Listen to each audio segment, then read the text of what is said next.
Well, I love all that, and I would love to know the different tools that have supported your journey into finding this medicine woman within you. Yeah, somatics, getting in the body and moving with the body and allowing myself to feel again. And with support, I did a lot on my own and I could do a lot on my own, but my most recent growth opportunity was allowing myself to be supported in that and to get more tools. It never failed that as soon as I hit like a plateau or couldn't get myself out of an energy that I would cycle into, I knew I was going to be getting a new tool. I actually started leaning into excitement when I would get stuck versus frustration because I knew I was growing and a new tool was going to come in. I love tapping. Tapping's been one that I've really enjoyed. I'm an affirmation person as well. When it comes to self-love and self-care, I know my love language. And that's really important to me is how can I communicate love to me in my love language? So I like quality time and I like affirmations. So what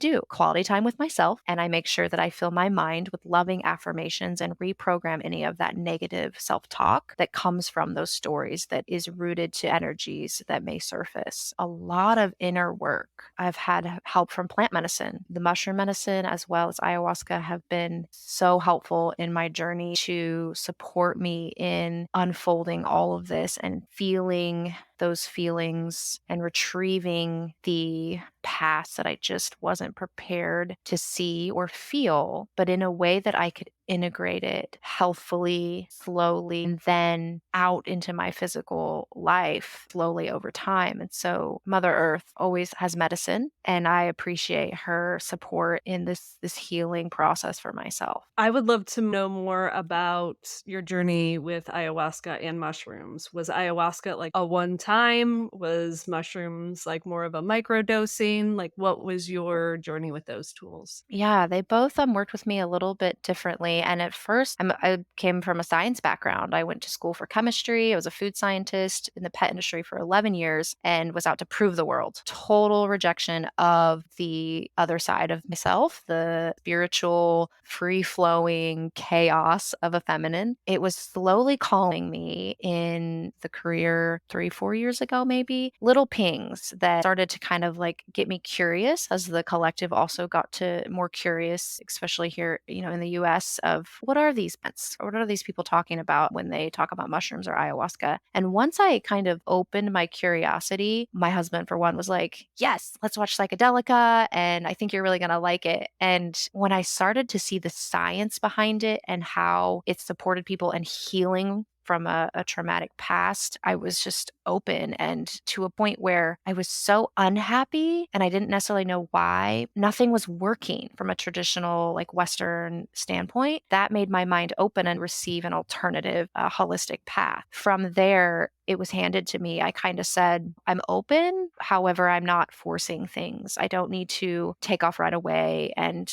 find someone in Peru or, a shaman that I don't know. Like I'm about to put myself in a vulnerable place. And I think it's important that the right person find me and support me that I can really be vulnerable with through my other self care practices and support. It found me and happened to be in the middle of a myofascial massage that pinged the practitioner and he started asking curious questions and said, have you ever worked with ayahuasca? And I said, no, but I've been calling it in. And he led me to the community that I then got to travel to Peru and sit with them in the jungle. And it was amazing. And at the same time, mushrooms were coming in to work with me as well. And I worked with both because they were very different. And the mushrooms came in and supported me on full moons and new moon type work. They were really about clearing any trauma and from my past that was embedded in my body. It wasn't about actualizing something. It was about getting my past cleared out and to bring me to the present. Ayahuasca was more about, okay, now that you've done some of that work, here's some of your authenticity of what you're going to create moving forward. Okay, here's some stuff to still maybe work on that will clear this channel. But it really was showing me what's possible, a larger view, and back to oneness. Completely dissolved at one point my physical body and was in the 0 point, in the nothingness. It's not even something I can really express through words because it's outside of the mind. Yet, from that experience on, as I came back to my body, I had nothing but joy for being able to be embodied, to touch and to feel and to hug and to see. Because when I was in the nothingness, which is the everything, it was like I just could feel and sense the vibrations and the music and everything as one. But I couldn't get any further than that because I couldn't perceive it or with touching. So it was a very beautiful place, yet it lacked me being able to experience it. And from that time, I just sat in complete bliss after that with such gratitude for life in form as Bren.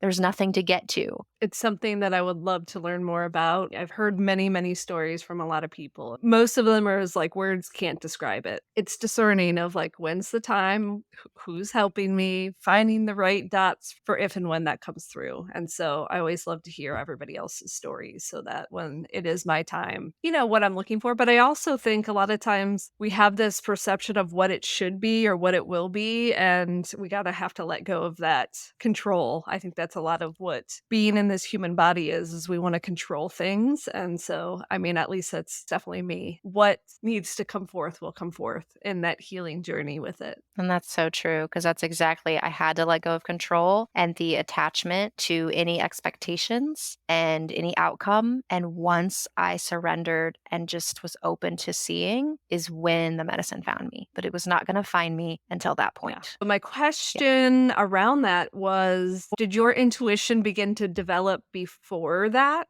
when you were still working? And so when did you have that connection with that intuition that you have now? Yeah, it was probably just around the same time that I started to honor that part of me. It's like 2018. I had a shift in 2016 when my mom got sick that really accelerated me and my healing journey from a little bit of a controlling perspective of like, okay, I need to get my physical body in shape. And then, oh, wait, there's more. There's mental and emotional. I'm missing something. That was in 2016. And because I went down that journey to start supporting not only my physical body, but my mental and emotional body from that work that was actually motivated by fear, that started to open myself up to like, wait a minute. There's some stuff happening inside and outside of my normal perception that I started getting curious about. It kind of freaked me out a little bit, but I started to allow that side of me to come through. My mom is also very spiritual and very connected and is an intuitive artist. And I was able to lean into her and be like, hey, so these dreams are happening, or I'm getting these visions. And then she's like, oh, yeah, and I'm like, okay, what is going on here of this part that I rejected with her so much? It brought such healing to our relationship. And then by 2018, because I started opening up, and this is all while still in corporate, the call just got louder and louder. And then the medicine came in and was like, yes, you're on the right path. And I just kept following it until ultimately in 2020, my intuition was so strong and my channel so open that it was at 4:30 on a Thursday, February 7th, I believe, that it was like, now is your time. You need to quit right now. And I was like, wait, just like right now? And so I walked in, I said yes. It was a faith over fear. And that I said, okay, I'd been kind of testing it for a while, like, oh, there's something here. Faith, now's your turning point. And I walked into my boss's office and I gave him tissues, just said, something big is coming. I don't know all the details and I have to be ready to shift into something else. And I'm not sure what it is. I have to be honest with you about,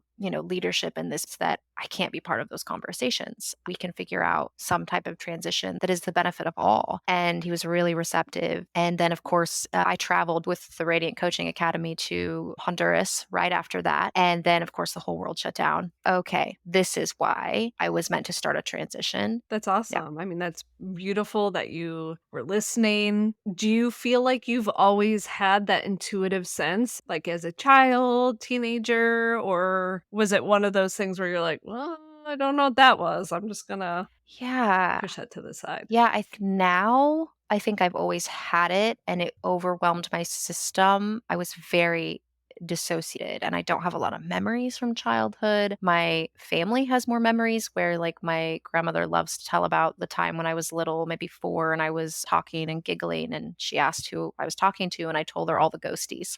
So I have other people that are able to tell me that was there and then for whatever reason I shut it completely down. It's just been in protection and in waiting, and for good reason. It took me a little bit of time. I shamed myself for allowing myself to be what everyone said I should be and play all these roles as a chameleon. But now looking back, that I'm actually so brilliant, that's exactly where I needed to be. I needed to be in those Yeah. corporate situations and I needed to place myself in these learning opportunities. It was always there, the work and initiating the change from the sidelines. Being that little guide, I was always mentoring and coaching people within corporate off hours or outside of the scientist role. And so I would always try to figure out how to fill both of those roles, which led me to burnout, which led me to be like, why aren't you a coach? Like you do it already. And so I said, yeah, that's a good point. Let's go try this whole coaching thing out. And I'm exhausted with the other roles and responsibilities that I've identified with.